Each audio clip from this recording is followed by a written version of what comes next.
Blog Talk Radio. Oh, it's time to get real. Oh, yeah.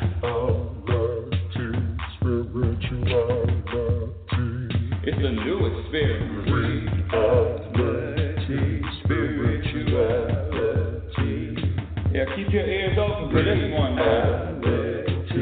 Spirituality. You got a question for RLN? Spirituality. Yeah, it's time to get some answers, baby. Spirituality. Oh, now we get real. Spirituality. Yeah, it's time to get down.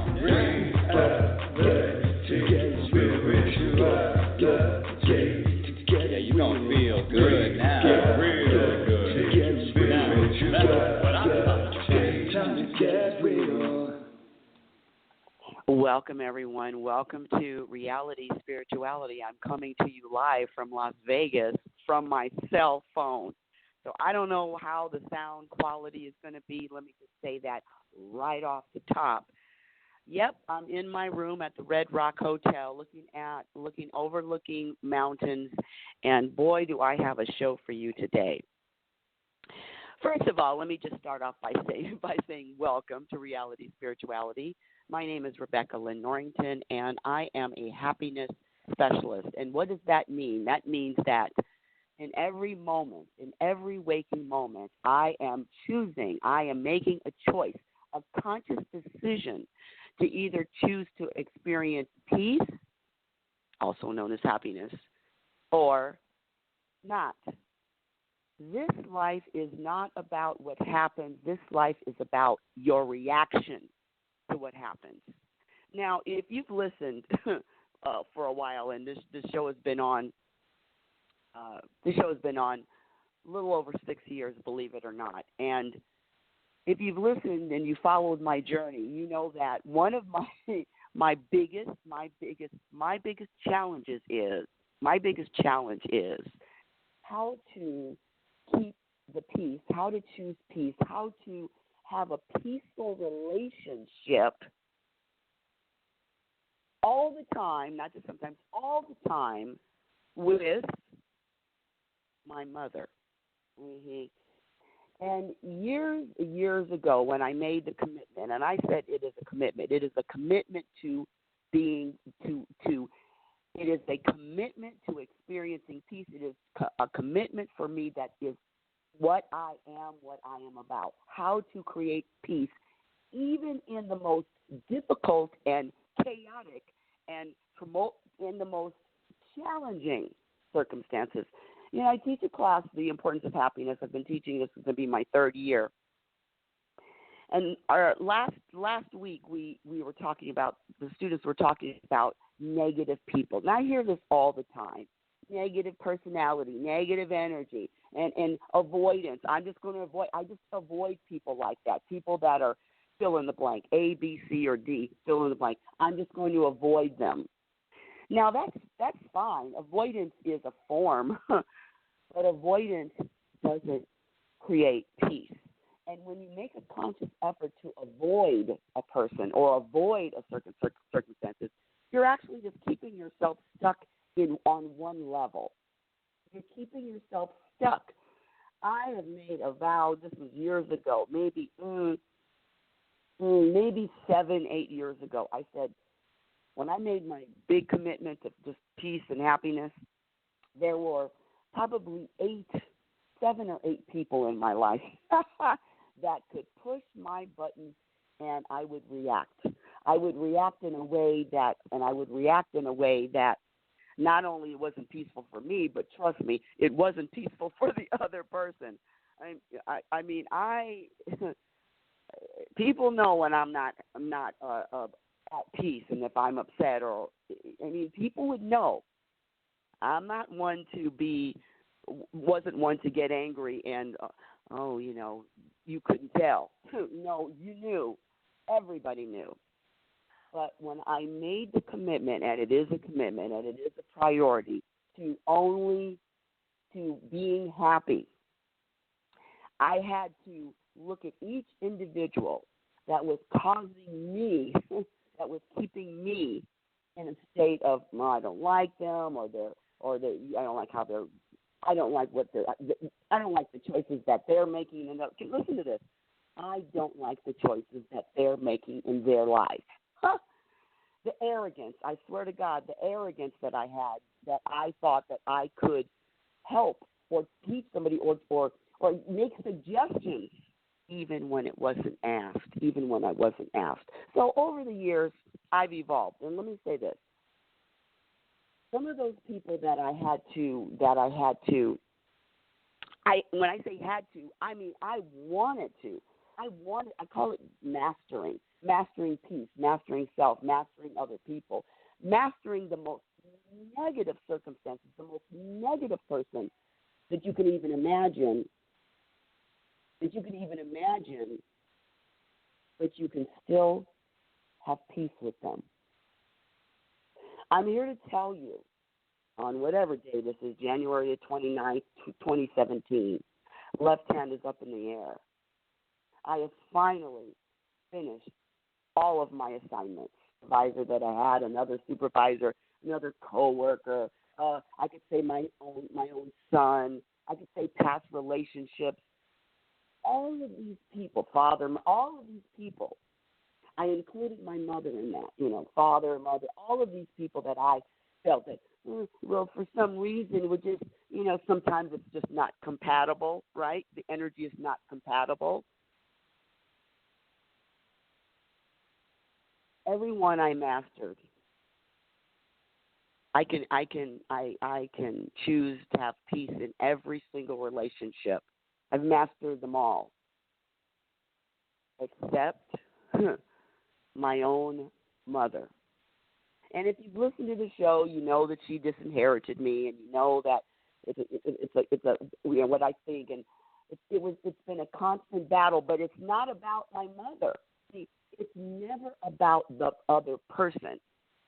It's always about me.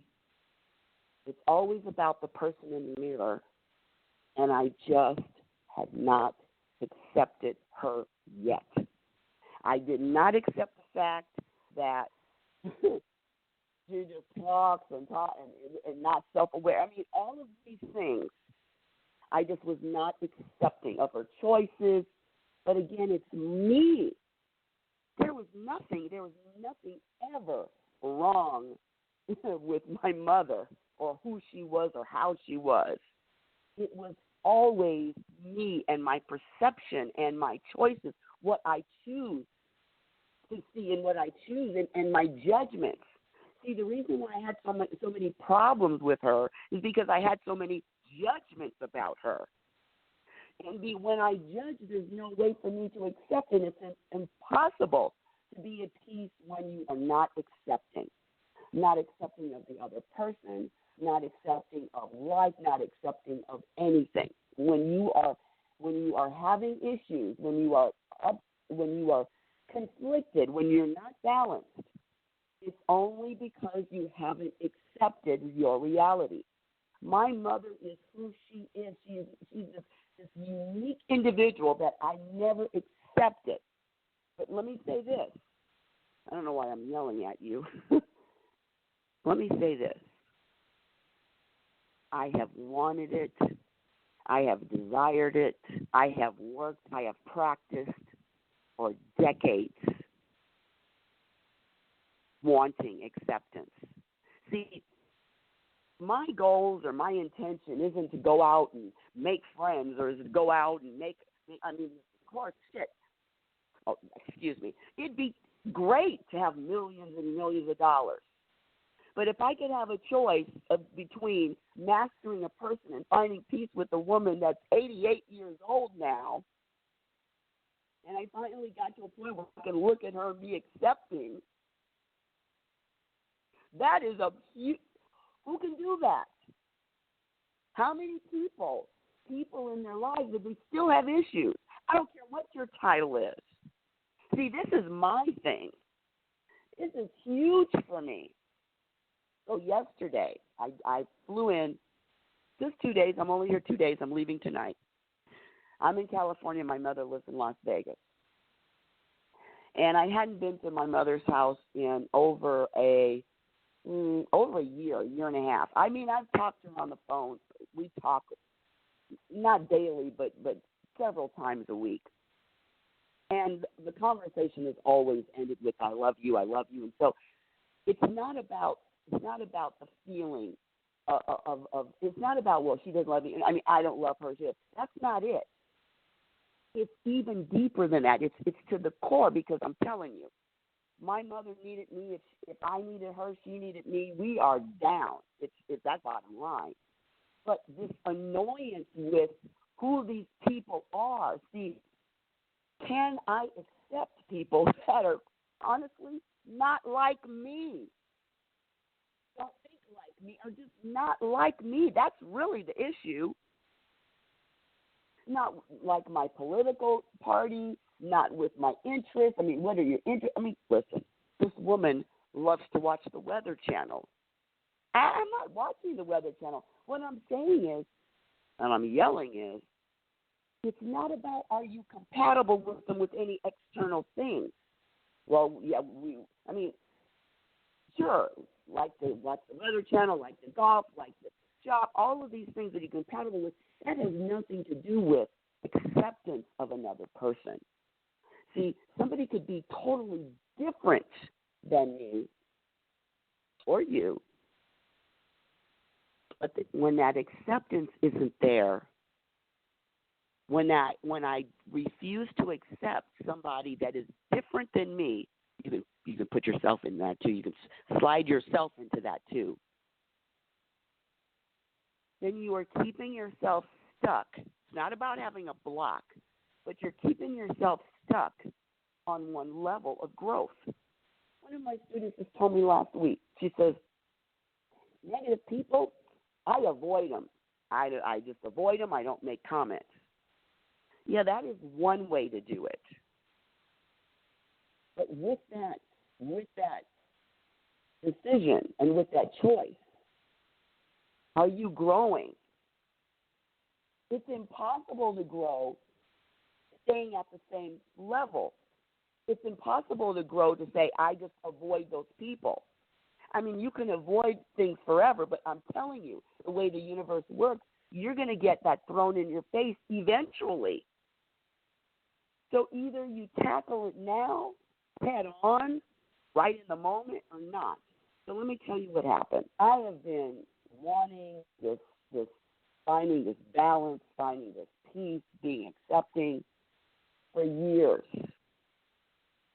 This was the first time walking in my mother's house.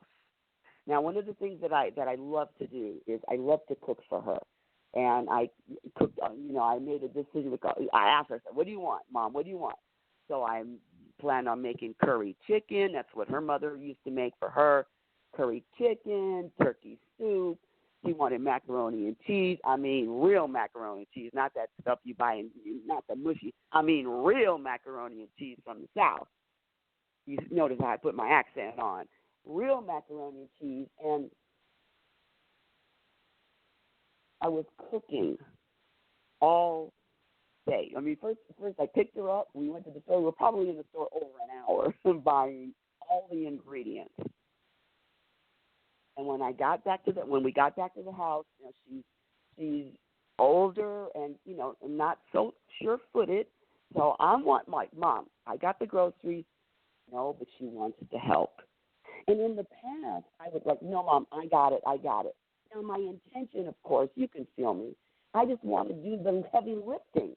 Why am I allowing this woman who's not sure-footed to pick up packages or grocery bags? But she wanted to do it.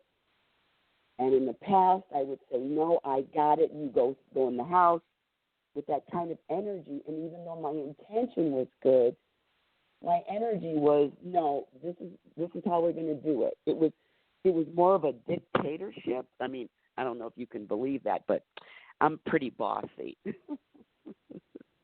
I have been bossy. It's my nature to be bossy. And it's only because come on.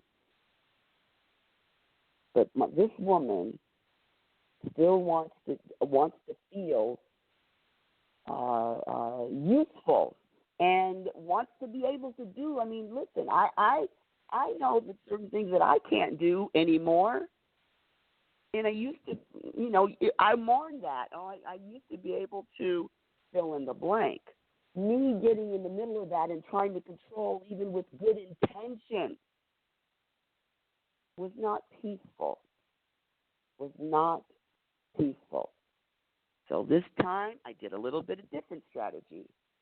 I gave her the lightest packages, just the lightest ones, and then she would say, "Give me another one, give me another package." I mean, we had at least 12, 15 bags of groceries. And it was all on me. It was not accepting that when I go into the house, that there's not one space on the kitchen counter. There's not one space that wasn't occupied. Past, that was my problem. I went in there getting angry and irritated and annoyed by the fact that there's no space on it. How can there be one person living in a house and there's no space on any counter? See, that bothered me. How can you have a refrigerator full of stuff and you can't put anything in it when there's one person living in the house? See, that was my problem, not accepting her. Can you relate to any of that? Can you look at anybody else or go in anybody's household or parent or child and look and find fault with how their kid is set up?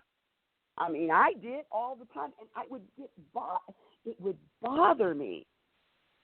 And when I'm bothered, I'm putting out that energy.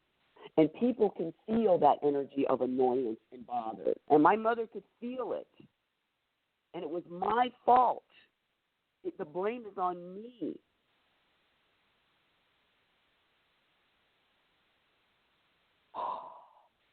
It's my responsibility to keep the peace in any environment, in any situation.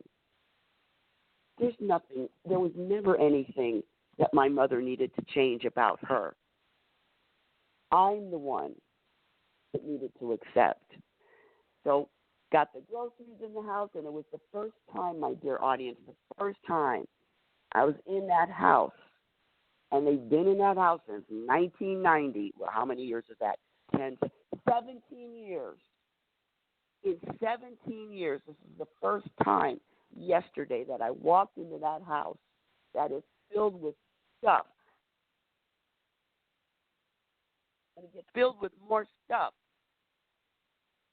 And my mother could feel that vibe. And guess what happened? If you've listened to the show, you know that rainbows follow me wherever I go. In the house that I'm living now, there's rainbows in the shower when I take showers.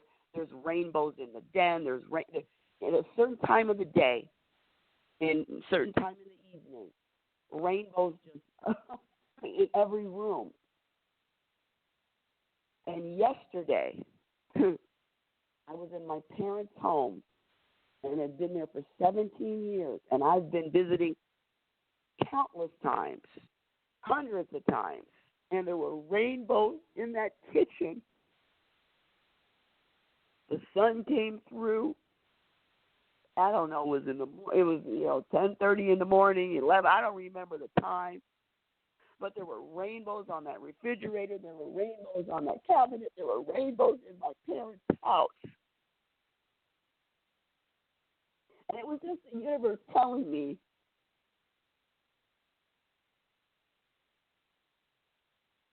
see, peace, our nature.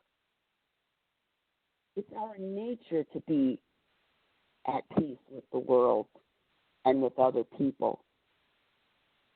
I learned how not to get along with people. I learned how to judge.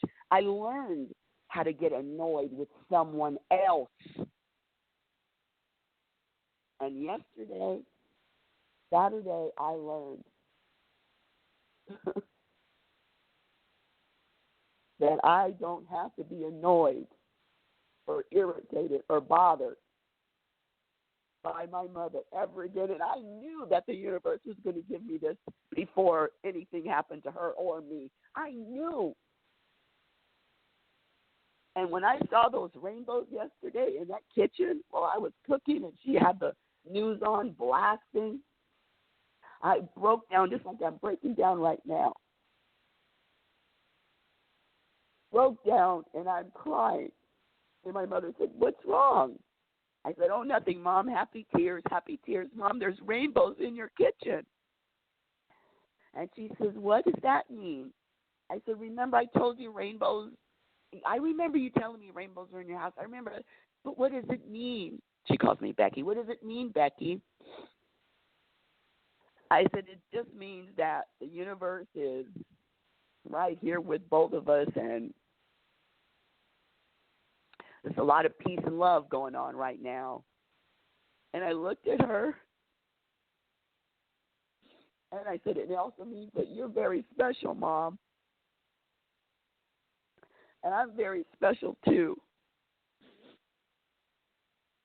And she looked at me, and this was the first time in my life, grabbed both of her hands. I was looking at her. She was looking at me. And she was crying, and I was crying. She said, "It's the truth. You are special." I have, audience, I have always wanted to hear that. And I've heard it. She said it before. But for some reason, I felt it. And we felt each other. And we felt each other on another level. Not this human level, but another level. And regardless of what happens to me, or regardless of what happens with my mother, or how long she's going to live, or how long I'm going to live for that matter, who the hell knows? But I have peace with that woman now. And I can choose. I'm not saying that I don't think she might say might be a little, different. But I can choose now how I'm going to respond in any moment. There's no way I'm on just habit. I can consciously make a choice. And it took all of these years. And that is heaven, my dear audience. Heaven isn't some place to go or some place that it's going to happen when you reach all your goals. Heaven is found in every moment. But you have to look for it. And you have to believe that it's there. Reality Spirituality is heard every Sunday. What time? Who the hell knows? Because I've been changing time. But it's heard every Sunday. And next week I'll be live again. A Super Bowl week. Woohoo! Super Bowl Sunday. Thank you for listening. Reality Spirituality. My website is RebeccaNorrington.com. That's RebeccaNorrington.com. Follow me on Twitter at RLNorrington. Facebook, Reality Spirituality. You can find Reality Spirituality on Facebook. Go to that page and like the page. That's in order. No, it's not in order. My dear audience, this life is about reaction and practicing the skills and the behavior that is going to bring you more peace. And it is possible. If I can do it, you can do it. Anyone can do it. But it has to be what you want. It has to be that commitment. It has to be the commitment to peace. And let me tell you something. It's not easy to commit to peace. And it's not easy because I have people who in my life, people that call this radio show and get upset and point the finger at me. And I'm here to tell you that you can point the finger at anyone else, but it's always it always comes back to self. And that's a blessing, and it's also a curse, because looking in the mirror is one of the most difficult accomplishments that I have ever achieved. Constantly look in the mirror. What can I do? What can I change? How can I? What can I? Because that's all the power I have. Be patient with yourself. Be kind. You are the example. You are a physical example of the universe. Be patient and be kind to self. Be your own best friend. As Abraham says, you cannot have a happy ending to an unhappy journey, and it is about the journey. It is about the moment, the present moment. Thank you for listening. Reality Spirituality. Yeah. Oh, it's time to get real. Oh, yeah.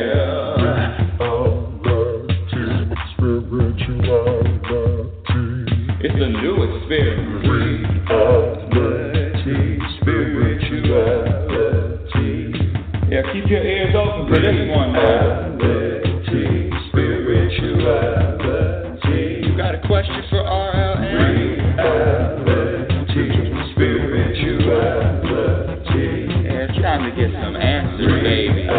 Reality Spirituality. Oh, now we get real. Reality Spirituality. Yeah, it's time to get down. Reality